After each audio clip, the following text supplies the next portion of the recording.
नमस्कार दोस्तों, स्वागत है आप सभी का अग्रिम एमपीपीएससी एकेडमी के इस ऑनलाइन प्लेटफॉर्म पर। और आज हम बात करेंगे कक्षा छठवीं की एनसीईआरटी विज्ञान विषय की। कक्षा छठवीं की एनसीईआरटी विज्ञान विषय की। दोस्तों, ये एनसीईआरटी बहुत महत्वपूर्ण है। सभी प्रतियोगी परीक्षाओं के लिए तैयारी करने वाले छात्रों को एनसीईआरटी पढ़ना बहुत ज़रूरी है। तो दोस्तों, चलिए शुरू करते हैं, स्टार्ट करते हैं। विज्ञान कक्षा 6 के लिए पाठ्य पुस्तक एनसीईआरटी। ठीक है दोस्तों, एनसीईआरटी। तो चलिए दोस्तों शुरू करते हैं, स्टार्ट करते हैं। सबसे पहले हम इस पुस्तक का क्या करेंगे दोस्तों, विद्यार्थियों के लिए क्या संदेश है ना, वो हम देख लेते हैं।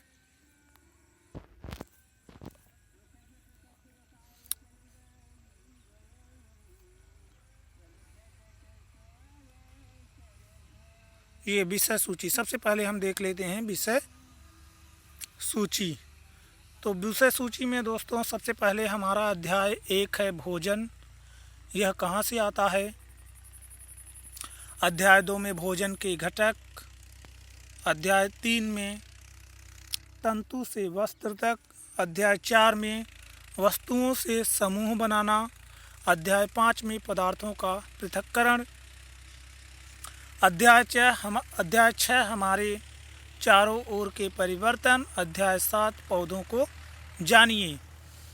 अध्याय 8 शरीर में गति। और अध्याय 9 में क्या है? सजीव विशेषताएं एवं आवास। सजीव विशेषताएं एवं आवास। ठीक है दोस्तों, तो सबसे प्रथम अध्याय की आज हम बात करेंगे भोजन, यह कहाँ से आता है। और अगर हो सकेगा, ज़्यादा वीडियो बड़ा नहीं होता, तो हम देखेंगे भोजन के घटकों को भी देख लेंगे।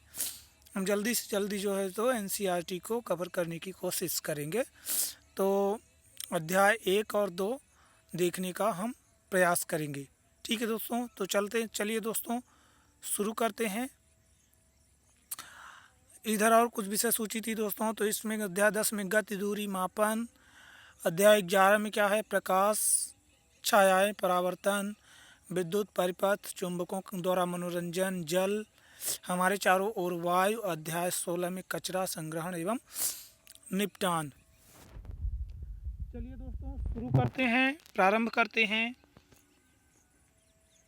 अध्याय 1 भोजन फूड। यह कहाँ से आता है? भोजन कहाँ से आता है? तो आज आपने अपने घर में क्या खाया है? आज आपने अपने घर में क्या खाया है? आज आपने अपने घर में क्या खाया था? पता लगाइए कि आपके दोस्त ने आज क्या खाया था। क्या आपने कल और आज एक ही प्रकार का आहार लिया था? क्या यह सत्य है कि अलग अलग समय में हम भिन्न भिन्न प्रकार का आहार लेते हैं? क्या यह सही है कि अलग अलग समय में हम क्या करते हैं? अलग अलग प्रकार के आहार लेते हैं, भोजन लेते हैं। तो है तो बिल्कुल सही। अब आगे देखिए दोस्तों, विभिन्न प्रकार के खाद्य पदार्थ।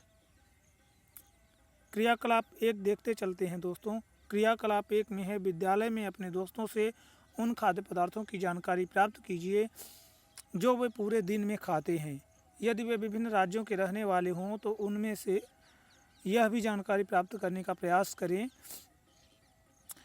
और अपनी नोटबुक में यथासंभव अधिक से अधिक दोस्तों द्वारा खाए जाने वाले विभिन्न खाद्य पदार्थों की जानकारी प्राप्त कर सूचीबद्ध करें। इस तरह की जानकारी प्राप्त करके दोस्तों क्या करना है? नोटबुक में ये सूचीबद्ध करना है विद्यार्थी दोस्त का नाम, पूरे दिन में खाए गए खाद्य पदार्थ। अब देखिए दोस्तों आगे चलते हैं। तो अपने भोजन में हम अनेक प्रकार की चीज़ें खाते हैं। अपने भोजन में हम क्या करते हैं दोस्तों? अनेक प्रकार की चीज़ें खाते हैं। खाने की ये चीज़ें सभी चीज़ों से मिलकर बनती हैं। सभी चीज़ें किससे बनी हैं? पके चावल के बारे में सोचो। हम कच्चा चावल लेते हैं उसे पानी में उबालते हैं। इसे तैयार करने में हमें दो पदार्थों या संघटकों को क्या करना पड़ता है दोस्तों, आवश्यकता, दो पदार्थों या संघटकों की आवश्यकता होती है।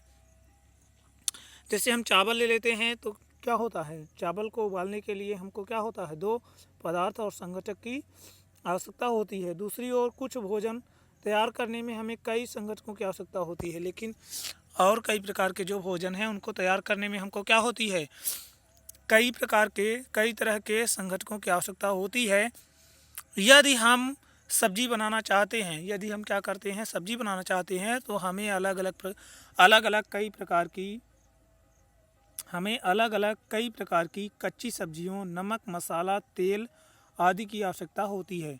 तो चावल के लिए तो केवल दो ही घटकों या पदार्थों की आवश्यकता होती है, चावल और पानी। लेकिन यहाँ पे क्या है, सब्जी बनाने के लिए नमक, कच्ची सब्जी, नमक, मसाला, तेल आदि की आवश्यकता होती है। ठीक है दोस्तों, आगे चलते हैं दोस्तों। आगे क्रियाकलाप 2 है।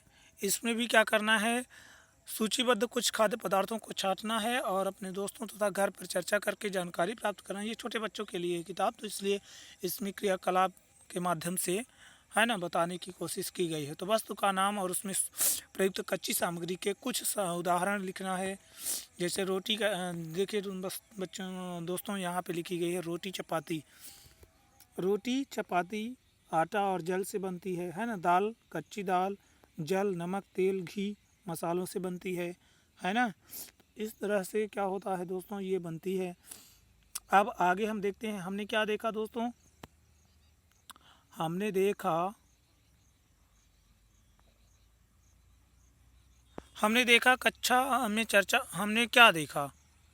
कक्षा में चर्चा कीजिए कि क्या हम विभिन्न व्यंजनों में कुछ संगठन समान रूप से प्रयुक्त करते हैं। कक्षा में चर्चा करना है दोस्तों, क्या चर्चा करना है कि क्या हम विभिन्न व्यंजनों में कुछ संगठक समान रूप से प्रयुक्त करते हैं, या ये संगठन कहाँ से आते हैं, ये संगठन आते कहाँ से हैं, है ना, ये चीज़ें हमको मिलती कहाँ से हैं। तो दोस्तों बात करते हैं खाद्य सामग्री एवं उनके स्रोत। खाने वाली चीज़ें है ना, और उनके क्या है, स्रोत क्या है, मतलब कहाँ से वो मिलती हैं, क्या उसके सोर्स हैं, है ना, कहाँ से उसको प्राप्त करते हैं। तो कुछ कच्ची सामग्री जैसे फल और सब्जी के स्रोत का अनुमान लगाना हमारे लिए बहुत आसान हो सकता है। जैसे फल हो गया और सब्जी हो गई, इनके स्रोतों का अनुमान लगाना हमारे लिए बहुत आसान हो सकता है। यह कहाँ से आते हैं, निश्चित रूप से पौधों से आते हैं, है ना। फल और सब्जियां क्या होती हैं, निश्चित रूप से कहाँ से आती हैं, पौधों से आती हैं। गेहूं और चावल का क्या स्रोत है, दोस्तों, तो गेहूं और चावल का क्या स्रोत है, ये भी हमको क्या करना है, पौधे से ही मिलता है। अपने धान और गेहूं के खेतों में उनके पौधों की अनेक पंक्तियां देखी होंगी, इनसे हमें अनाज प्राप्त होता है। तो जो गेहूं और धान के खेत होते हैं उनमें कई सारी पंक्तियां रहती हैं और उन्हीं से पंक्तियों में पौधे लगे रहते हैं और उन्हीं पौधों से हमको क्या मिलता है दोस्तों, अनाज मिलता है। तो कुछ अन्य खाद्य पदार्थ जैसे दूध, अंडा, मुर्गा, मछली, झींगा, मांस आदि हमें जंतुओं से प्राप्त होता है। तो जंतुओं से प्राप्त होने वाले पदार्थों में दूध हो गया, अंडा, मुर्गा, मछली, झींगा, मांस आदि हमें कहाँ से प्राप्त होता है दोस्तों, जंतुओं से प्राप्त होता है। तो चलिए दोस्तों आगे चलते हैं। क्रियाकलाप नंबर 3, हम पूर्व सूचीबद्ध खाद्य वस्तुओं एवं उनके संगठकों के स्रोत जानने का प्रयास करें। कुछ उदाहरण सारणी में दिए गए हैं, कुछ और उदाहरण इस सूची में जोड़ना है। इसके रिक्त स्थान को भी पूरा करना है। तो पौधे विभिन्न खाद्य संगठकों जैसे कि अन्न, सब्जी, जैसे कि क्या करूँ दोस्तों, अन्न हो गया, सब्जी हो गई, और क्या हो गया दोस्तों, अन्न हो गया, सब्जी हो गई, तथा फल इत्यादि के स्रोत हैं। जंतुओं से हमें दूध, मांस, अंडे तथा अन्य जानता उत्पाद प्राप्त होते हैं। अन्य जंतुओं वाले उत्पाद प्राप्त होते हैं। गाय, बकरी, भैंस दूध देने वाले कुछ सामान्य पशु हैं। गाय, बकरी, भैंस क्या हैं, दूध देने वाले कुछ साधारण पशु हैं। दूध एवं विभिन्न दुग्ध उत्पाद जैसे कि मक्खन, क्रीम, ये भी क्या है दोस्तों, ये भी उत्पाद हैं। तो यहाँ पे देखिए खाद्य, मद, खाद्य सामग्री, कच्ची सामग्री और स्रोत। तो जैसे इडली चावल, चावल से है ना, चावल पौधे से बनता है। उड़द की दाल पौधे से। नमक क्या होता है, नमक को क्या करते हैं, जल से बनाते हैं। और ये जल, चिकन करी, चिकन मसाला, तेल, घी, जल। तो चिकन जंतु से मिलता है, मसाला पौधों से मिलता है ना। तेल, घी ये भी पौधों जंतुओं से मिलता है। और जल प्राकृतिक रूप से मिलता है ना। खीर इसी तरह से दूध जंतु में से मिलता है। चावल पौधे से मिलता है। और चीनी भी क्या होती है, पौधों से ही मिलती है, लेकिन अप्रत्यक्ष रूप से, प्रत्यक्ष रूप से नहीं मिलती। अब यहाँ पे दोस्तों आगे चलते हैं दोस्तों। तो यहाँ पे हम देखते हैं, यहाँ पे हम देखेंगे घी, पनीर और दही का उपयोग संसार के प्रत्येक क्षेत्र में किया जाता है। घी, पनीर और दही का उपयोग संसार के प्रत्येक क्षेत्र में किया जाता है। क्या आप कुछ अन्य जंतुओं के नाम बता सकते हैं जो हमें दूध देते हैं? क्या आप अन्य जंतुओं के भी नाम बता सकेंगे जो जिनसे हमको क्या होता है, दूध मिलता है? ज़रूर बता सकोगे, है ना। बहुत सारे जंतु हैं जो दूध देते हैं। तो भोजन के रूप में पौधों के भाग और उप उत्पाद। भोजन के रूप में पौधों के भाग और उप उत्पाद। पौधे हमारे भोजन का एक मुख्य स्रोत है। पौधे क्या है, हमारे भोजन का एक मुख्य स्रोत हैं। जब हम पौधे के कौन से भाग का उपयोग खाद्य पदार्थ के रूप में करते हैं? खाद्य पदार्थ के रूप में करते हैं जब हम पत्तियों वाली अनेक सब्जियां खाते हैं। पत्तियों वाली क्या करते हैं, अनेक सब्जियां खाते हैं। कुछ पौधे व पौधों के फलों को भोजन के रूप में खाते हैं। कुछ पौधों व फलों को क्या करते हैं, भोजन के रूप में खाते हैं। कभी हम जड़, कभी तना, तो कभी पुष्प भी भोजन के रूप में खाते हैं। तो जब कभी कभी हम क्या करते हैं, जड़ को भी खाते हैं, तने को भी खाते हैं, और फूल को भी क्या करते हैं, भोजन के रूप में खाते हैं। कभी आपने सीताफल, काशी फल के फूलों को चावल की पिट्ठी में डुबोकर व तल कर पकौड़ी बनाकर खाया है? अगर नहीं खाया है तो इसका खा करके प्रयत्न करिए, खाने का प्रयत्न कीजिए। कुछ पौधों के 2 या 2 से अधिक भाग खाने योग्य होते हैं। कुछ पौधों के क्या होते हैं, 2 भाग या 2 से अधिक भाग क्या होते हैं, खाने के योग्य होते हैं, खाने के लिए उपयोगी होते हैं। उदाहरण के लिए सरसों के बीज से हमें तेल प्राप्त होता है एवं इसकी पत्तियों का उपयोग साग बनाने के लिए भी किया जाता है। तो सरसों का जो क्या होता है, बीज होता है, पकने के बाद जो मिलता है उससे हम तेल प्राप्त करते हैं। लेकिन इनकी पत्तियों से हम क्या करते हैं, साग बनाते हैं। साग मतलब सब्जी बनाने के लिए भी इनकी पत्तियों का उपयोग करते हैं। क्या आप केले के पौधे के विभिन्न भागों के बारे में सोच सकते हैं जिन्हें हम क्या करते हैं दोस्तों, जिन्हें हम भोजन के रूप में लेते हैं? क्या आप किसी अन्य पौधे के बारे में सोच सकते हैं जिसके 2 या अधिक भाग खाए जाते हों? सारणी में सूचीबद्ध सभी खाद्य पदार्थों में से उन संगठकों को छांटना है जिनका मुख्य स्रोत पौधे हैं। ये पौधों के किन भागों से प्राप्त होते हैं? इन खाद्य पदार्थों को, पौधे के भागों को सारणी 1.4 के अनुसार सूचीबद्ध करना है। ये देखिए संगठन, यहाँ पे देखिए दोस्तों, जैसे बैगन का भरता दोस्तों कहाँ से मिलेगा, बैगन से मिलेगा। बैगन से मिर्च मसाले के रूप में कोई अन्य चीज़ इसमें भरते मिलाएंगे। फल, दोनों फल हैं। तेल, मूंगफली, सरसों, सोयाबीन या किसी अन्य पौधे से प्राप्त होता है दोस्तों। आगे चलते हैं दोस्तों, आगे देखते हैं। आगे क्रियाकलाप फिर से दिया है। क्रियाकलाप में इसमें है मूंग अथवा चने के कुछ सूखे बीज लेना है और अब इनमें से कुछ बीजों को जल से भरे एक पात्र में डाल दें तथा 1 दिन के लिए छोड़ दें। अगले दिन जल को पूरी तरह क्या करें, निकाल दें और बीजों को गिलास में रहने दें। उन्हें एक गीले कपड़े में लपेटकर एक ओर रख दीजिए। अब क्या आप बीजों के कुछ परिवर्तन देखते हैं?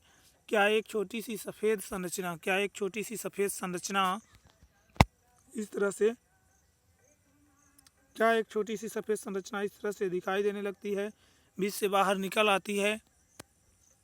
यदि हाँ तो बीज अंकुरित हो गए हैं। यदि हाँ तो क्या है दोस्तों, ये बीजों का क्या है, अंकुरण है, बीज अंकुरित हो गए हैं। यदि नहीं तो बीजों को पानी में धोएं, यदि नहीं तो बीजों को क्या करना है, पानी में धोना है, पानी निकाल देना है और गीले कपड़े से ढककर अगले दिन के लिए उन्हें छोड़ देना है।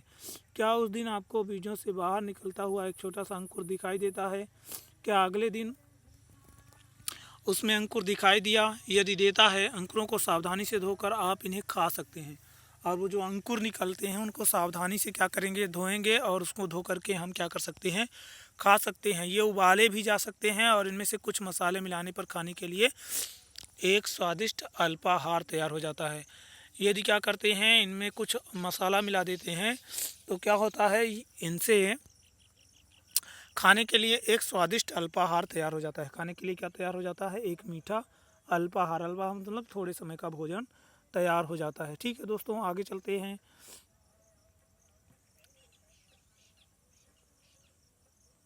क्या आप जानते हैं शहद कहाँ से आता है या यह कैसे उत्पादित होता है? क्या आपने एक मधुमक्खी का छत्ता देखा है जहाँ बहुत सी मधुमक्खियाँ भिनभिनाया करती हैं? मधुमक्खियाँ फूलों से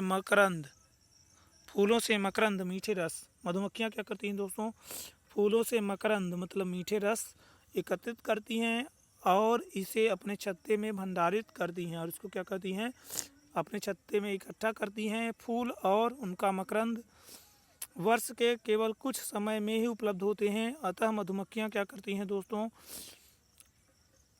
इस मकरंद का भंडारण कर लेती हैं। इस मकरंद का क्या करती हैं, भंडारण कर लेती हैं ताकि पूरे वर्ष इसका उपयोग किया जा सके, ताकि क्या करें, पूरे साल भर इसका उपयोग कर सकें। हम ऐसे छत्तों से मधुमक्खियों द्वारा भंडारित भोजन का शहद के रूप में उपयोग कर सकते हैं, है ना। हम ऐसे छत्तों से मधुमक्खियों द्वारा भंडारित भोजन का शहद के रूप में उपयोग करते हैं। जंतु क्या खाते हैं? क्या आपके घर में कोई ऐसा पालतू पशु है जिसकी आप देखभाल करते हो, कुत्ता, बिल्ली, भैंस या बकरी? फिर आपको इसकी जानकारी भी अवश्य होगी कि आपका पालतू जानवर क्या खाता है, अन्य जंतु क्या खाते हैं। क्या आपने कभी गिलहरी, कबूतर, छिपकली या छोटे से कीट को खाना खाते देखा है?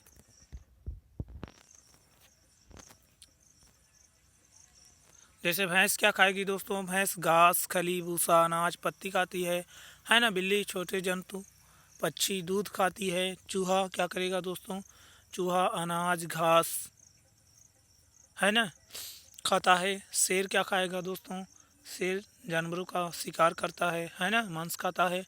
बाघ भी जानवरों का शिकार करके मांस खाता है। मकड़ी क्या खाती होगी दोस्तों, मकड़ी भी अपने से छोटे जो है तो कीड़ों को खाती है। छिपकलियाँ भी कीड़ों मकोड़ों को खाती हैं। गाय क्या करती है, घास खाती है ना दोस्तों, घास भूसा।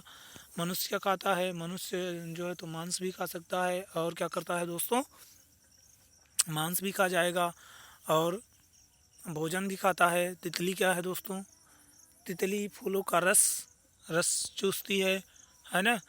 और कौवा क्या करता है, कौवा शाकाहारी भी है और मांसाहारी भी है ना, अन्य। तो इस तरह से दोस्तों हमने देखा। अब हम देखते हैं, जंतुओं को 3 वर्गों में विभाजित कीजिए। पहले वर्ग में केवल उन जंतुओं का नाम लिखना है जो केवल पौधे और पादप उत्पाद खाते हैं। पहले में केवल जो पौधों को खाते हैं और पादप उत्पाद को खाते हैं, इन्हें शाकाहारी जंतु कहते हैं। जो केवल पौधे एवं पादप उत्पाद मतलब पौधों से जो बाई प्रोडक्ट निकलता है, जो प्रोडक्ट निकलता है, उसको क्या करते हैं, खाते हैं। यहाँ कुछ जंतु ऐसे हैं जो दूसरे प्राणियों को खाते हैं। कुछ जंतु ऐसे हैं जो दूसरे प्राणियों को क्या करते हैं दोस्तों, खाते हैं। इन्हें दूसरे वर्ग में ही रखते हैं, इन प्राणियों को मांसाहारी जंतु कहते हैं। इन प्राणियों को क्या कहते हैं, मांसाहारी कहते हैं। तो इन प्राणियों को मांसाहारी जंतु कहते हैं। क्या आप कुछ ऐसे जंतुओं को जानते हैं जिनका भोजन पौधे एवं जंतु दोनों ही होते हैं? इनको तीसरे वर्ग में रखें, इन्हें सर्वाहारी जंतु कहते हैं। तो सर्वाहारी, तो इसमें क्या हो गया, 3 प्रकार के हो गए, है ना, सर्वाहारी, मांसाहारी और शाकाहारी। शाकाहारी, मांसाहारी, सर्वाहारी। शाकाहारी क्या है, या तो क्या करेंगे, पौधों को सीधे भोजन के रूप में ग्रहण करेंगे या पौधों के उत्पाद को क्या करेंगे, भोजन के रूप में ग्रहण करेंगे। और मांसाहारी जंतु क्या होते हैं, ये क्या करते हैं, ऐसे जंतु हैं जो दूसरे प्राणियों को खाते हैं। मतलब जंतुओं को या जंतुओं के मांस को भोजन के रूप में क्या करते हैं, ग्रहण करने वाले को मांसाहारी जंतु कहते हैं। और सर्वाहारी क्या होते हैं दोस्तों, जो पौधे और जंतुओं दोनों से क्या करते हैं, भोजन प्राप्त करते हैं, उन्हें सर्वाहारी जंतु कहते हैं, ओमनिवोरस कहते हैं। ठीक है दोस्तों, तो इस तरह से ये हमारा पाठ यहाँ पे समाप्त हो रहा है। कुछ प्रमुख वर्ण जैसे संघटक, संघटक मतलब दोस्तों यहाँ पे संगठन से था। संघटक जैसे हमने क्या पढ़ा कि किसी भी जो है तो जैसे भोजन बनाने के लिए हमें अलग अलग भोजनों के लिए क्या था, अलग अलग संगठन की ज़रूरत पड़ती थी। और किसी में केवल 2, जैसे चावल में 2 है ना, सब्जी में कई 3-4। इसी तरह से खाद्य क्या है, खाद्य मतलब खाने वाली वस्तुएं जिनको खा सकें। मकरंद, मकरंद जो क्या करते हैं, मधुमक्खियाँ जो चूसती हैं। अंकुरित बीज, अंकुरित बीज क्या है दोस्तों, अंकुरित बीज जिनको क्या करते हैं, भिगो देने पर क्या होता है, अंकुरन निकल आता है, तो उनको अंकुरित बीज कहते हैं। इसी तरह से शाकाहारी, मांसाहारी, सर्वाहारी। शाकाहारी क्या है, पौधों को भोजन के रूप में ग्रहण करते हैं या पौधों के द्वारा जो प्राप्त होने वाले उत्पाद हैं, अनाज हैं, उनको भोजन के रूप में ग्रहण करते हैं, उनको शाकाहारी। मांसाहारी क्या करते हैं, जंतुओं या जंतु के क्या है दोस्तों, मांस को खा करके अपना भोजन प्राप्त करते हैं, उनको मांसाहारी कहते हैं। और सर्वाहारी क्या है, दोनों प्रकार के जंतुओं मतलब पौधों के भोजन भी खा लेते हैं और जंतुओं के मांस का भी क्या करते हैं, भक्षण करते हैं, तो वो सर्वाहारी कहलाते हैं। तो भारत के विभिन्न प्रदेशों में खाए जाने वाले भोजन में बहुत अधिक विविधता है। भारत में विभिन्न प्रदेशों में खाए जाने वाले जो भोजन हैं उनमें क्या है, बहुत अधिक विविधता है। हमारे भोजन के मुख्य स्रोत पौधे तथा जंतु हैं। हमारे भोजन के मुख्य स्रोत क्या हैं, पौधे और जंतु हैं। जो जंतु केवल पादप खाते हैं उन्हें शाकाहारी, जो जंतु केवल पादप खाते हैं उन्हें शाकाहारी कहते हैं। और जो जंतु केवल जंतुओं को खाते हैं उन्हें मांसाहारी कहते हैं। जो जंतु पादप दूसरे प्राणी दोनों को ही खाते हैं उनको क्या कहते हैं, सर्वाहारी कहते हैं। तो हर्बीवोरस, कार्निवोरस और ओमनिवोरस 3 प्रकार के क्या हैं दोस्तों, 3 प्रकार के प्राणी होते हैं, शाकाहारी, मांसाहारी, सर्वाहारी, हर्बीवोरस, कार्निवोरस, ओमनिवोरस। ठीक है दोस्तों, अब अभ्यास प्रश्नों को थोड़ा सा एक नज़र देखते चलते हैं। क्या सभी जीवों को एक ही किस्म के भोजन की आवश्यकता होती है? 5 पौधों के नाम लिखना है और बताना है कि उनका कौन सा भाग है ना उपयोग खाद्य पदार्थ के लिए होता है। इसी तरह से इसका मिलान करना है, दूध, दही, पनीर, घी किससे मिलता है ना, सभी क्या हैं, दूसरे जंतुओं से खाते हैं, पादप एवं। तो इसको आप लोग मिला लेंगे। आप दोस्तों चलते हैं अगले अध्याय की ओर। अगला अध्याय है हमारा दोस्तों भोजन के घटक, कंपोनेंट्स ऑफ फूड। भोजन के घटक क्या है दोस्तों, भोजन के घटक। अध्याय 2 में क्या है दोस्तों, भोजन के घटक, component of food, FOOD, component of food, भोजन के घटक। अध्याय 1 में हमने क्या किया दोस्तों, अध्याय 1 में हमने उन खाद्य पदार्थों की सूची बनाई जिन्हें हम खाते हैं। उन खाद्य पदार्थों की हमने क्या की, सूची बनाई जिनको हम क्या करते हैं दोस्तों, खाते हैं। भारत के विभिन्न भागों में खाए जाने वाले भिन्न भिन्न व्यंजनों के बारे में भी हमने बताया था तथा इन्हें मानचित्र में अंकित भी किया था। एक प्रकार के भोजन में चपाती, दाल और बैगन का भरता हो सकता है, तो दूसरे प्रकार में चावल, सांभर तथा भिंडी हो सकती है। इसके अतिरिक्त अन्य भोजन में अप्पम, मछली और सब्जियां भी हो सकती हैं। तो आमतौर पर हमारे आहार में अन्न से बना कम से कम एक व्यंजन होता है। अगर साधारण रूप से देखें तो क्या देखते हैं कि जो हमारा भोजन होता है उसमें अन्न से बना, अनाज से बना हुआ क्या दोस्तों, कम से कम एक व्यंजन तो होता ही है।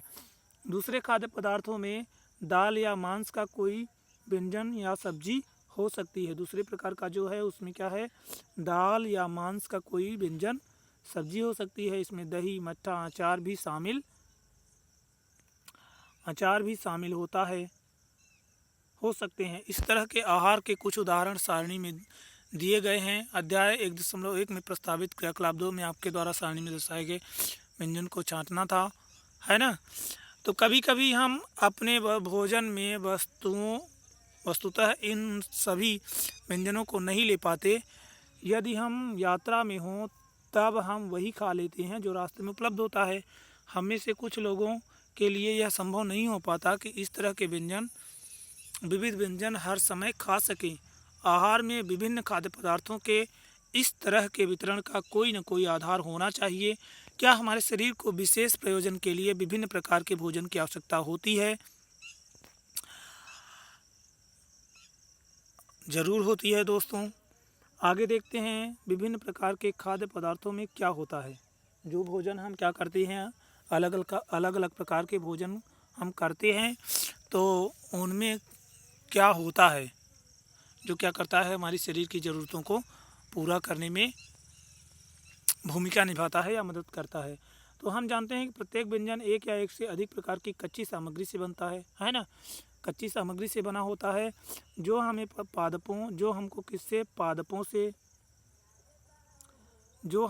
पादपों से व जंतुओं से मिलते हैं। जो हमें किससे मिलते हैं दोस्तों? पौधों और जंतुओं से मिलते हैं।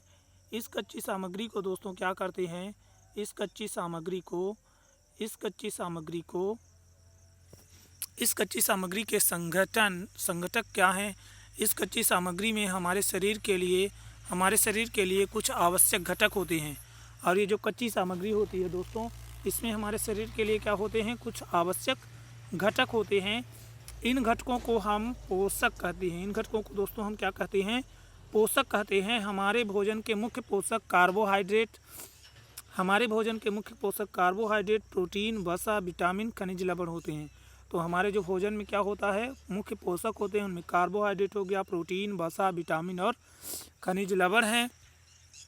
इसके अतिरिक्त हमारे भोजन में रुक्षांश मतलब फाइबरस पदार्थ, जिसको सलाद हम कहते हैं आम बोलचाल की भाषा में, तो रुक्षांश तथा जल भी शामिल हैं। रुक्षांश और जल भी शामिल हैं। तो इस पूरी जो है तो जिनकी हमारे शरीर को आवश्यकता होती है, तो सलाद और जल की भी जो है तो शामिल हैं किसमें? भोजन में। तो मुख्य पोषकों में कार्बोहाइड्रेट, प्रोटीन, वसा, विटामिन, खनिज लवण है। इसके अतिरिक्त भी क्या है? रुक्षांश, फाइबरस मटेरियल है ना, सलाद और जल, इनकी भी क्या है, हमारे शरीर में आवश्यकता है। तो इसको हम G7 ग्रुप 7 के नाम से भी याद रख सकते हैं दोस्तों। इस चीज़ को हम क्या कर सकते हैं, G7 के नाम से याद कर सकते हैं। G7 ग्रुप 7 के नाम से याद कर सकते हैं दोस्तों। कार्बोहाइड्रेट हो गया, प्रोटीन हो गई, और फैट हो गई, प्रोटीन हो गई, फैट हो गई, विटामिन हो गई, है ना। और क्या हो गया दोस्तों? मिनरल हो गया, है ना, मिनरल हो गया। फिर रुक्षांश हो गया, फाइबरस मटेरियल हो गए, है ना, फाइबरस सब्सटेंस हो गया, और क्या हो गया? वाटर हो गया। तो इसको हम क्या कर सकते हैं? G7 ग्रुप 7 से याद कर सकते हैं। ठीक है ना दोस्तों। तो इनको हम क्या कर सकते हैं? ग्रुप 7 से याद कर सकते हैं। जिनकी रुक्षांश और जल भी शामिल है, जिनकी हमारे शरीर को आवश्यकता होती है। क्या सभी खाद्य पदार्थों में ये सभी पोषक उपलब्ध होते हैं? उपलब्ध होते हैं? कुछ साधारण विधियों से हम यह जान सकते हैं कि कच्ची सामग्री या पके हुए भोजन में कौन सा एक या अधिक पोषक उपस्थित रहते हैं। तो कार्बोहाइड्रेट, प्रोटीन, वसा के परीक्षण अन्य पोषकों के परीक्षण की अपेक्षा सरल हैं। अन्य पोषकों के परीक्षण की अपेक्षा क्या है दोस्तों? सरल हैं। आइए हम इन परीक्षणों को करके परीक्षणों को सारणी 2.2 में लिखें। इन परीक्षणों को करने के लिए आपको आयोडीन, कॉपर सल्फेट तथा कास्टिक सोडा भी लेने की आवश्यकता होगी। आपको कुछ परख नलियों तथा एक ड्रॉपर की भी आवश्यकता हो सकती है ना। इन परीक्षणों को पके हुए भोजन तथा कच्ची सामग्री पर करेंगे। इन परीक्षणों से प्राप्त परीक्षणों को सारणी 2.2 में दर्शाए गए तरीके से लिख सकते हैं। तो अपना परीक्षण इन पर या अन्य किसी उपलब्ध खाद्य पदार्थ पर कर सकते हैं। इन परीक्षणों को सावधानी से कीजिए और किसी भी रसायन को खाने या चखने का प्रयास नहीं करना चाहिए। प्रयोगशाला में अगर हम क्या करते हैं, कोई परीक्षण कर रहे हैं, तो उसको हमें खाने और चखने का प्रयास नहीं करना चाहिए। यदि आवश्यक विलयन तत्काल उपलब्ध नहीं है तो आपके अध्यापक निम्नलिखित से उनको तैयार करा सकते हैं। तो आइए दोस्तों, विभिन्न खाद्य पदार्थों की जांच करके देखें कि उनमें कार्बोहाइड्रेट उपस्थित है। कार्बोहाइड्रेट कई प्रकार के होते हैं। कार्बोहाइड्रेट दोस्तों क्या होता है? कई प्रकार के होते हैं। हमारे भोजन में पाए जाने वाले मुख्य कार्बोहाइड्रेट क्या हैं? स्टार्च और शर्करा हैं, मंड और शर्करा हैं। ठीक है ना दोस्तों, मंड और शर्करा के रूप में होते हैं, मंड और शर्करा के रूप में होते हैं, मंड और शर्करा के रूप में होते हैं, मंड और शर्करा के रूप में होते हैं।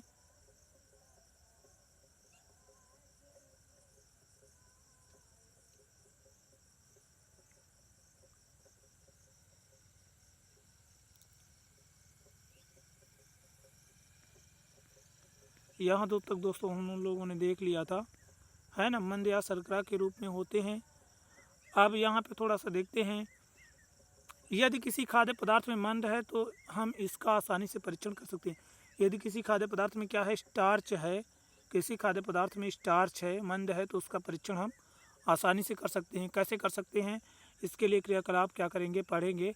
उससे पहले ये देख लेते हैं। आयोडीन का तनु विलयन बनाने के लिए जल से आधी भरी परखनली में कुछ बूंदे टिंचर आयोडीन की मिला देते हैं।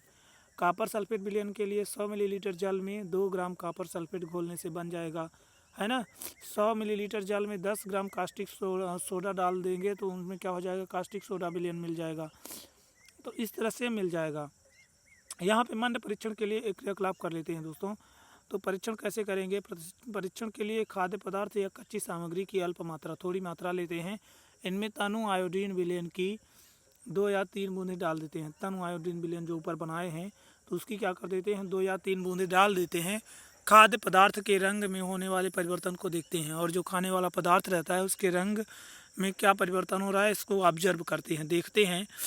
क्या नीला या काला हो गया, यह नीला या काला रंग मंद की उपस्थिति दर्शाता है। यदि यह या तो नीला होगा या काला होगा तो इससे हमको क्या पता चलेगा कि इसमें स्टार्च कार्बोहाइड्रेट है। ठीक है दोस्तों, अब आगे हम देखते हैं, आगे देखते हैं दोस्तों। इस परीक्षण को किसी अन्य खाद्य पदार्थ के साथ दोहराइए और जांच कीजिए किसमें मंद है और किसमें नहीं है। तो प्रोटीन के लिए परीक्षण करना है। तो प्रोटीन के परीक्षण के लिए किसी खाद्य पदार्थ की थोड़ी मात्रा लेना है। जिस खाद्य पदार्थ का परीक्षण करना है यदि वह ठोस है तो पहले उसका पेस्ट अथवा चूर्ण बनाने की आवश्यकता होती है।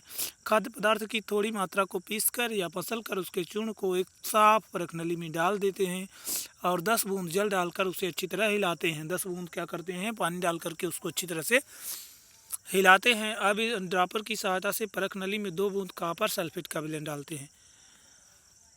2 बूंद कॉपर सल्फेट का विलयन क्या करते हैं दोस्तों, डालते हैं, कॉपर सल्फेट का विलयन डालते हैं तथा 10 बूंद कास्टिक सोडा का विलयन डालते हैं। 2 बूंद कॉपर सल्फेट और 10 बूंद कास्टिक सोडा का विलयन डालते हैं। अच्छी तरह हिलाकर कुछ मिनट के लिए परखनली को क्या करते हैं दोस्तों, रख देते हैं। अब देखने पर क्या मिलेगा कि परखनली का जो पदार्थ है दोस्तों, परखनली का जो पदार्थ है वो क्या हो गया दोस्तों, बैगनी रंग का हो गया। परखनली का पदार्थ क्या हो गया दोस्तों, बैगनी रंग का हो गया। बैगनी रंग खाद्य पदार्थ में प्रोटीन की उपस्थिति को दर्शाता है। और अगर ये पदार्थ क्या हो गया, बैगनी रंग का हो गया, तो ये क्या करेगा, प्रोटीन की उपस्थिति को दर्शाएगा। अब आप इस परीक्षण को किसी दूसरे खाद्य पदार्थ के साथ दोहरा सकते हैं। वसा के लिए खाद्य पदार्थ की अल्प मात्रा लीजिए, इसे एक कागज़ के टुकड़े में लपेटकर कूटिए। ध्यान रखिए दोस्तों कि कागज़ फट न जाए। ये ध्यान रखना है कि कागज़ फटे न। अब कागज़ को सीधा कीजिए और ध्यानपूर्वक देखिए क्या इस पर तेल के धब्बे हैं। कागज़ को किसी प्रकाश के सामने लाइए। क्या आपको इस धब्बे से होकर आने वाला धुंधला प्रकाश दिखाई देता है। कागज़ पर तेल का धब्बा खाद्य पदार्थ में वसा की उपस्थिति को क्या करेगा, दर्शाएगा। तो खाद्य पदार्थ में कभी कभी जल की भी कुछ मात्रा हो सकती है। इस दशा में इन पदार्थों को कागज़ पर धीरे धीरे रगड़िए और कुछ समय के लिए कागज़ को सुखा दीजिए ताकि यदि खाद्य पदार्थ में कुछ जल आया हो तो वह सूख जाए। इसके बाद यदि कागज़ पर तेल का कोई धब्बा न रहे तो यह पता चलता है कि खाद्य पदार्थ में वसा उपस्थित नहीं है। और यदि धब्बा बना रहता है तो क्या पता चलता है कि इसमें वसा की मात्रा है। आगे देखते हैं दोस्तों, ये परीक्षण क्या दर्शाते हैं। क्या वसा, प्रोटीन तथा मंड उन सभी पदार्थों में उपस्थित है जिनका आपने परीक्षण किया है। क्या एक खाद्य पदार्थ में एक से अधिक पोषक तत्व उपस्थित होते हैं। क्या आपने कोई ऐसा खाद्य पदार्थ पाया है जिनमें इनमें से कोई भी पोषक तत्व उपस्थित नहीं है। हमने 3 पोषकों कार्बोहाइड्रेट, प्रोटीन और वसा के लिए खाद्य पदार्थों का परीक्षण किया। विटामिन तथा खनिज लवण जैसे अन्य पोषक भी हमारे लिए विभिन्न खाद्य पदार्थों में हमारे विभिन्न खाद्य पदार्थों में उपस्थित रहते हैं। इन सभी पोषकों की हमें क्यों आवश्यकता होती है? इन सभी पोषकों की हमें क्यों आवश्यकता होती है, ये थोड़ा सा जानना जरूरी है। तो विभिन्न पोषक हमारे शरीर के लिए क्या करते हैं, है ना, जो न्यूट्रिएंट हैं, अलग अलग प्रकार के न्यूट्रिएंट्स हैं, वो हमारे शरीर को कैसे न्यूट्रिशन प्रदान करते हैं, है ना, या शरीर के लिए क्यों ज़रूरी हैं, ये आगे हम लोग समझते हैं। चलिए दोस्तों आगे चलते हैं। कार्बोहाइड्रेट मुख्य रूप से हमारे शरीर को क्या करता है? ऊर्जा प्रदान करता है। कार्बोहाइड्रेट क्या करता है दोस्तों? हमारे शरीर को ऊर्जा प्रदान करता है। वसा से भी क्या होती है दोस्तों? ऊर्जा मिलती है। वास्तविकता यह है कि कार्बोहाइड्रेट की तुलना में वसा की समान मात्रा से हमें अधिक ऊर्जा प्राप्त होती है ना।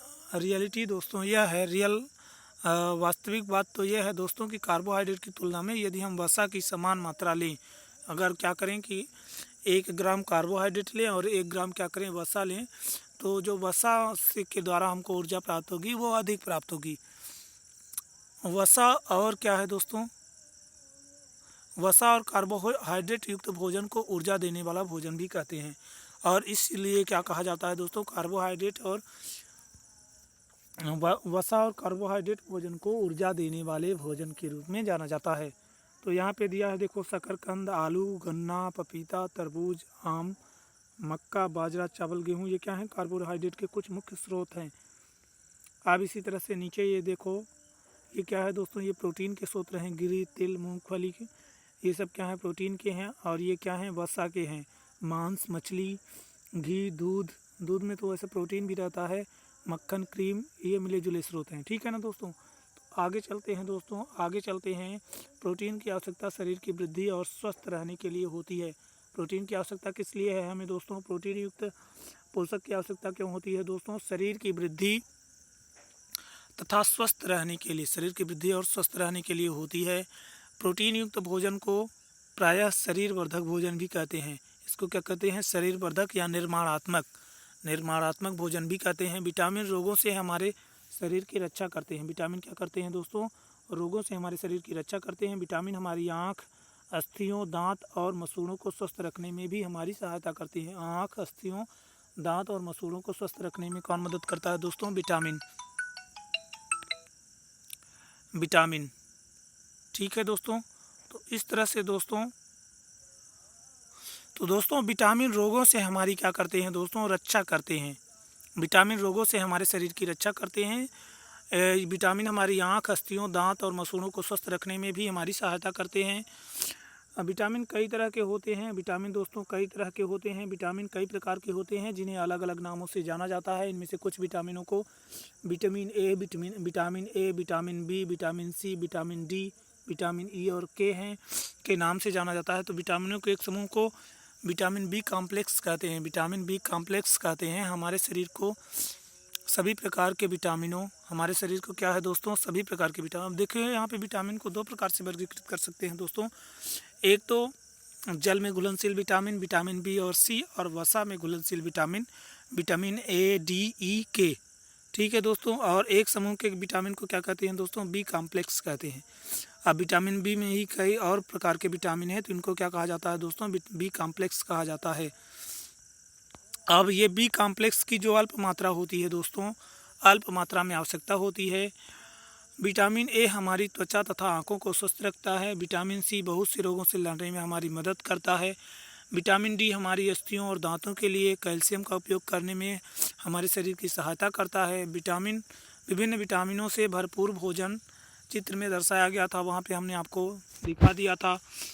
अब यहाँ पे देखते हैं दोस्तों, खनिज लवण। हमारे शरीर को खनिज लवणों की आवश्यकता अल्प मात्रा में होती है। हमारे शरीर को क्या होती है दोस्तों? खनिज लवणों की आवश्यकता अल्प मात्रा में होती है। शरीर के उचित विकास तथा अच्छे स्वास्थ्य के लिए प्रत्येक खनिज लवण आवश्यक हैं। शरीर के उचित विकास तथा अच्छे स्वास्थ्य के लिए खनिज लवण की आवश्यकता होती है। विभिन्न खनिज लवणों के कुछ स्रोतों को चित्र में दर्शाया गया है। ये खनिज लवण के स्रोत हैं दोस्तों। यहाँ पे देखिए खनिज लवण के स्रोत हैं, जैसे ये मछली हो गई, है ना, नमक हो गया, ये अदरक हो गई, और ये जो सलाद वगैरह है, तो इससे क्या होता है दोस्तों, इससे हमें मिनरल मिलते हैं, खनिज लवणों की आवश्यकता क्या होती है, इनसे पूरी होती है। तो अधिकांश खाद्य पदार्थों में एक से अधिक पोषक होते हैं, है ना, हमने परीक्षण भी किया। अब फिर भी किसी कच्ची सामग्री में एक निश्चित पोषक की मात्रा दूसरे पोषकों की मात्रा से अधिक हो सकती है। उदाहरणतः चावल में कार्बोहाइड्रेट की मात्रा दूसरे पोषकों से ज़्यादा होती है। तो इस आधार पर हम कह सकते हैं कि चावल कार्बोहाइड्रेट समृद्ध भोजन है। इन पोषकों के अलावा हमारे शरीर को आहारी रेशों तथा जल की भी आवश्यकता होती है। तो आहारी रेशों में रुक्षांश के नाम से भी जानते हैं। हमारे खाने में रुक्षांश की पूर्ति मुख्यतः पादप उत्पादों से होती है। रुक्षांश के मुख्य स्रोत जैसे साबुत अनाज हो गया, दाल हो गई, आलू हो गया, ताजे फल हो गए और सब्जियां हो गई। तो रुक्षांश हमारे शरीर को कई पोषक प्रदान नहीं करते। कोई पोषक क्या करते हैं, प्रदान नहीं करते रुक्षांश, है ना। फाइबरस जो सबस्टेंस है वो हमारे शरीर को क्या करते हैं दोस्तों, कोई पोषक प्रदान नहीं करते हैं। फिर भी यह हमारे भोजन को क्या करते हैं, आवश्यक अवयव हैं, हमारे भोजन के आवश्यक घटक हैं और इनका आयतन बढ़ा देते हैं, और इनका आयतन भी क्या करते हैं, बढ़ा देते हैं। तो रुक्षांश बिना पचे भोजन को बाहर निकालने में हमारे शरीर की सहायता करते हैं। रुक्षांश क्या करते हैं दोस्तों, बिना पचे भोजन को हमारे शरीर में रखने में, बाहर निकालने में मदद करते हैं। यहाँ पे जल भोजन में उपस्थित पोषकों को अवशोषित करने में हमारे शरीर की सहायता करता है। पानी क्या करता है दोस्तों, जो पोषक पदार्थ शरीर में जाता है और उसको क्या करता है, शरीर अवशोषित करता है, और उस अवशोषित करने के लिए भोजन में जल की मात्रा भी होनी चाहिए। यह कुछ अपशिष्ट पदार्थों जैसे मूत्र और पसीने को शरीर से बाहर निकालने में सहायता करता है। सामान्यतः हमारे शरीर को जितने जल की आवश्यकता होती है वह हमें उन वस्तुओं से प्राप्त होता है जिन्हें हम द्रव के रूप में लेते हैं, जैसे कि जल, दूध और चाय आदि। जल, दूध और चाय। इसके अतिरिक्त हम जो भोजन पकाते हैं उसमें भी पानी का उपयोग किया जाता है। आइए देखें कि क्या कोई अन्य स्रोत हमारे शरीर को जल प्रदान करता है। एक टमाटर अथवा नींबू जैसा कोई फल लें, इस छोटे छोटे हिस्सों में काट लें और ऐसा करते समय आपके हाथ गीले होते हैं। जब भी आपके घर में किसी फल या सब्जी को काटा छिला या मसला जाता है तो ध्यानपूर्वक निरीक्षण करें। ऐसा करते समय आपको किसी ताज़े फल या सब्जी के बारे में पता चलता है जिसमें पानी की मात्रा नहीं होती है। क्या हम देखते हैं कई खाद्य पदार्थों में जल होता है। कुछ सीमा तक हमारे शरीर के लिए आवश्यक जल की पूर्ति इसी जल से हो जाती है।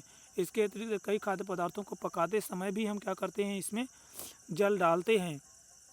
आप देखिए यहाँ पे कंप्लीट पोषण या संतुलित आहार क्या है दोस्तों।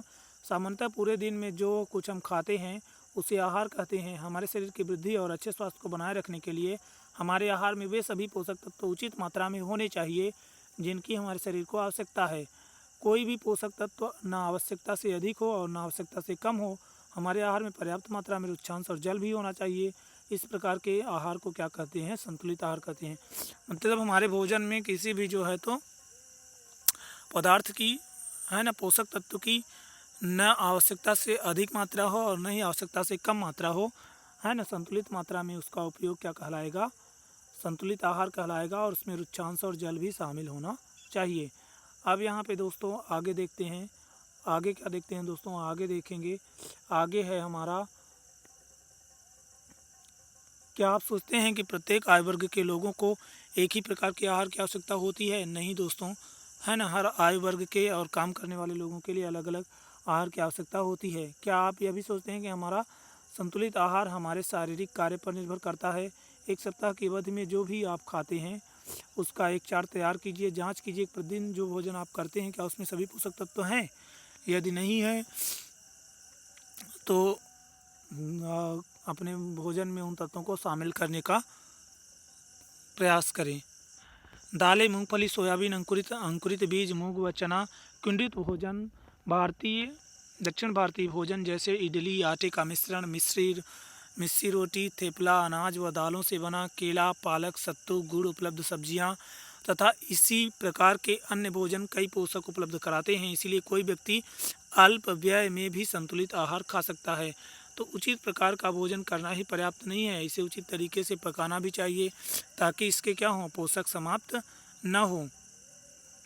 क्या आप जानते हैं कि पकाते समय कुछ पोषक नष्ट हो जाते हैं? छिलका उतार कर ये सब्जियों और फलों को धोया जाता है तो यह संभव है कि उनके कुछ विटामिन नष्ट हो जाएं। यदि क्या करते हैं, सब्जियों को देखा जाता है तो क्या करते हैं, पहले उनका छिलका उतारते हैं, फिर काटते हैं, फिर उनको धोते हैं और क्या करते हैं दोस्तों, तो ऐसा करने से क्या हो जाता है, जो विटामिन होते हैं वो नष्ट हो जाते हैं। तो सब्जियों और फलों की त्वचा में कई महत्वपूर्ण विटामिन तथा खनिज लवण होते हैं। चावल और दालों को बार बार धोने से उनमें उपस्थित विटामिन और कुछ खनिज लवण अलग हो सकते हैं। इसी तरह से दोस्तों आगे है, कभी हम सभी जानते हैं कि पकाने से भोजन का स्वाद बढ़ता है तथा इसे पचाने में आसानी होती है। इसके साथ साथ पकाने में कुछ पोषक तत्वों की हानि भी हो सकती है। यदि भोजन पकाने में अत्यधिक जल का उपयोग किया जाता है तो बाद में उसे फेंक दिया जाता है, तो कई लाभदायक प्रोटीन तथा खनिज लवणों की हानि हो जाती है। पकाने में विटामिन सी आसानी से गर्मी में नष्ट हो जाता है। क्या आप यह उचित नहीं होगा कि हम अपने आहार में फल और कच्ची सब्जियों को सम्मिलित करें। बूझो ने सोचा कि हर समय वसायुक्त खाना ही सर्वोत्तम भोजन है। एक कटोरी कार्बोहाइड्रेट युक्त भोजन को अपेक्षा एक कटोरी वसायुक्त भोजन अधिक ऊर्जा देगा। क्या ऐसा नहीं होता? अतः उसने तली हुई चीज़ें, समोसा, पूरी, मलाई, रबड़ी, पेड़ा आदि प्रचुर वसायुक्त भोजन ही खाया और उसके अलावा कुछ नहीं खाया। क्या आप सोचते हैं कि यह ठीक था? नहीं, निसंदेह नहीं। इतना अधिक वसायुक्त भोजन खाना हमारे स्वास्थ्य के लिए क्या है दोस्तों, ठीक नहीं है, बहुत हानिकारक हो सकता है। हमारे भोजन में वसा की अत्यधिक मात्रा मोटापे का कारण बनती है। अभावजन्य रोग। एक व्यक्ति खाने के लिए पर्याप्त भोजन पा रहा है, लेकिन कभी कभी उसके भोजन में किसी विशेष पोषक की कमी हो जाती है। यदि यह कमी लंबी अवधि तक रहती है तो वह व्यक्ति उसके अभाव से ग्रसित हो जाता है। एक या अधिक पोषक तत्वों का हमारे शरीर में रोग अथवा विकृतियाँ उत्पन्न कर सकता है। ये क्या कर सकता है? हमारे शरीर में रोग अथवा विकृतियाँ उत्पन्न कर सकता है। वे रोग जो लंबी अवधि तक पोषकों के अभाव के कारण होते हैं उन्हें अभावजन्य रोग कहते हैं, हीनताजन्य रोग कहते हैं। आप देखिए दोस्तों, यदि कोई व्यक्ति अपने भोजन में पर्याप्त प्रोटीन नहीं ले रहा हो तो उसे कुछ रोग हो सकते हैं, जैसे वृद्धि का अवरुद्ध होना, चेहरे पर सूजन आना, बालों के रंग का उड़ना, त्वचा की बीमारियां और पेचिश आदि। ये प्रोटीन की कमी के कारण है ना। यदि प्रोटीन और कार्बोहाइड्रेट दोनों ही किसी व्यक्ति के आहार में एक लंबे समय तक अनुपस्थित रहता है तो उसकी वृद्धि पूरी तरह से अवरुद्ध हो जाएगी। एक व्यक्ति बहुत दुबला पतला हो जाएगा, वह इतना दुर्बल हो जाएगा कि चलने में भी असमर्थ होगा। विभिन्न विटामिनों और खनिज लवणों के अभाव से विभिन्न रोग अथवा विकृतियाँ उत्पन्न हो सकती हैं। इनमें से कुछ सारणी में दी गई हैं। ठीक है दोस्तों, सभी अभावजन्य रोगों की रोकथाम संतुलित आहार से की जा सकती है। इस अध्याय में हमने स्वयं से यह जानने की कोशिश की कि विभिन्न क्षेत्रों में भोजन में इतनी अधिक विविधता होते हुए भी आहार में पोषक तत्वों का वितरण सामान्य है। यह वितरण हमारे भोजन में आवश्यक पोषक तत्वों की उपस्थिति सुनिश्चित करता है। यह वितरण क्या करता है दोस्तों? हमारे आहार में पोषक तत्वों की क्या करता है दोस्तों? उपस्थिति को सुनिश्चित करता है। यहाँ पे हम लोग देख लेंगे विटामिन ए क्या करता है? दृष्टिहीनता या कम दिखाई देने, रात को न दिखाई देने को क्या रतौंधी भी कह सकते हैं। तो कमज़ोर दृष्टि, अंधेरे रात में कम दिखाई देना, कभी कभी पूरी तरह से दिखाई देना बंद हो जाता है यदि विटामिन ए की कमी हो जाती है। विटामिन बी की कमी से बेरी होता है दोस्तों, दुर्बल पेशियां और काम करने की ऊर्जा में कमी आ जाती है। विटामिन सी स्कर्वी, मसूड़ों से खून निकलना, घाव भरने में अधिक समय लगना आदि। विटामिन डी रिकेट्स, अस्थियों का मुलायम होकर मुड़ जाना। कैल्शियम, अस्थियाँ और दंत क्षय, कमज़ोर अस्थियाँ, दंत क्षय। आयोडीन से ग्वाइटर, गर्दन की क्या होती हैं? ग्रंथियों का फूल जाना। और लौह की कमी से अरक्तता हो जाती है ना, खून की कमी हो जाती है और कमज़ोरी लगती है। ठीक है दोस्तों, इधर जो ये शब्द दिए हैं इनके बारे में आप लोग जो है तो कम से कम 30 शब्दों में लिखने का प्रयास करेंगे। ऐसे क्वेश्चंस है ना MPPSC अक्सर करके 3-3 नंबर वाले प्रश्नों में पूछता है। तो इस तरह से दोस्तों अब हम थोड़ा सा सारांश भी देख के अपने क्लास को यहीं से समाप्त करेंगे और अगले अध्यायों के बारे में अगले चैप्टर में अगले पार्ट में बात करेंगे। तो हमारे भोजन में मुख्य पोषक तत्व कार्बोहाइड्रेट, प्रोटीन, वसा, विटामिन तथा क्या है? खनिज लवण है। इसके अतिरिक्त भोजन में आहारी रेशे और जल भी होता है।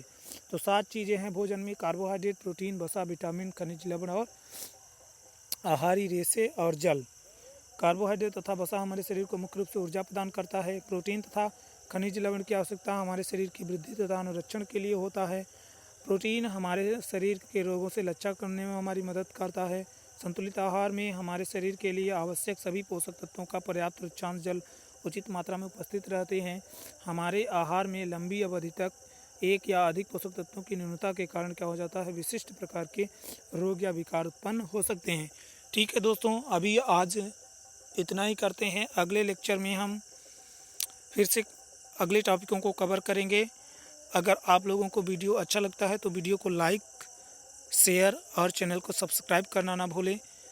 ठीक है दोस्तों, धन्यवाद, बहुत बहुत धन्यवाद।